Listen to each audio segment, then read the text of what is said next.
We'll bring you the right figures in terms of Italy, which has been the worst hit in Europe in a bit. So more of the coronavirus, some of the numbers to share with you here on our show. But away from that, policy think tank Imani Africa is warning of massive chaos and disruption during the December 7 polls should the Electoral Commission push through with its plans to create a new register.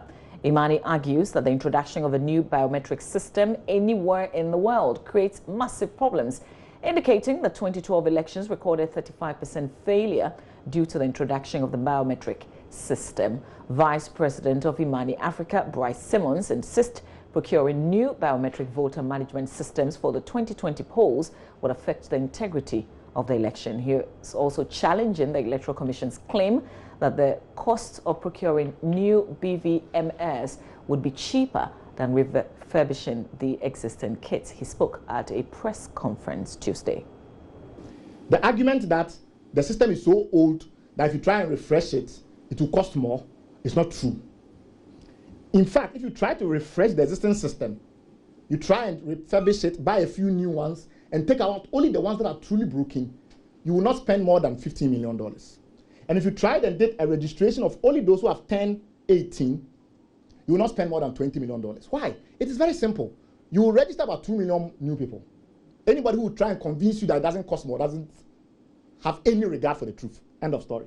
And we'll move on and say, is it possible that the actions of the EC can now go beyond losing money and start to affect the quality of our elections? Some of you may say that is more important to me because democracy is expensive, so maybe we should just spend a little bit more and get better quality.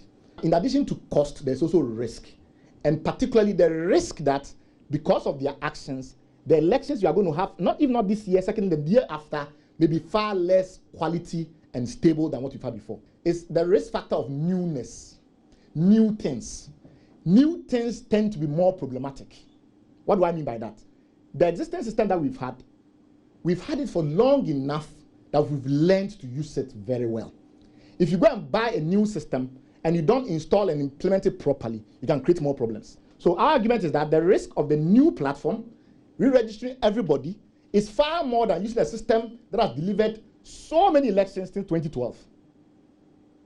And our first piece of evidence, using the Observer data report, Imani has mined each and every one of those reports and studied reports about breakdowns in polling stations. And we find out in 2012, when we first implemented this biometric solution, 33% of polling stations had problems. In fact, if you remember, in 2012, in some situations, it was so bad that we postponed the election for one more day. Remember that time? Yeah. It's the only time it has happened, the only time it has ever happened, because it was a brand new system. Well, Bryce Simmons also accused the elections governing body of unhealthy practices, including rigging the tender process to suit what he describes as the worst bidder to provide new systems. They published the tender in April 2019. Some people came, some of the best companies in the world, they said, oh, we'll do this for you, we'll do this for you, and we'll charge this amount. They easily looked at all of it and said, for some reason, we don't like what we are seeing, and then they canceled the tender. Then they reissued it again in August. The same set of people came and different vendors came. They said, we'll do this for you, we'll do this for you, and we'll charge this amount. It went on till around December, 4 months of evaluation. Then the committee settled on some people. The EC also started writing to the committee saying, we like these companies. This is a tender. We like these companies. We think these are the companies that should go. Eventually, they managed to get some 4 companies through and then send it to the Public Procurement Authority. But they had strong-armed the members of the tender committee to the point where the chairman of that committee was not willing to have his name associated with the process. So the EC got angry, set up a whole new committee, started the tender all over again, starting on 10th January 2020.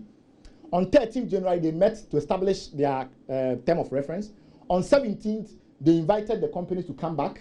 On 18th, they held the demonstrations and the technical evaluation. And then on 19th, because they are magical and they are greatest geniuses in the world, they already had the winner. $72 million, carry and go. But what are the people that lost and why did they lose and things like that? So we started reading the document. They said, oh, the companies that lost, there was one that was very good, called Smartmatic. But as for this company, we're going to do some research about them and they have some reputational issues. One of them was that in Philippines, The president of the Philippines was angry with them and the Electoral Commission of that country. And the Attorney General said he will even do investigations. So when we look at that, we are suspicious of their track record. We said, okay, let's look at the one that actually won. A company called Thales. This company is a French company. We found out that in 2004, 2005, the company was blacklisted by the World Bank globally for corruption. We started digging. It's like a pattern. This is a company that today, it's under investigation in South Africa for bribing President Jacob Zuma and his people. This is a company that's under an active investigation today, has been found guilty after a proper procedural effort in South Africa. This is a company that in Gabon was more or less run out of that country by NGOs because they went to corrupt the electoral process there. Well, meanwhile, Imani wants the Public Procurement Authority to probe the tender process.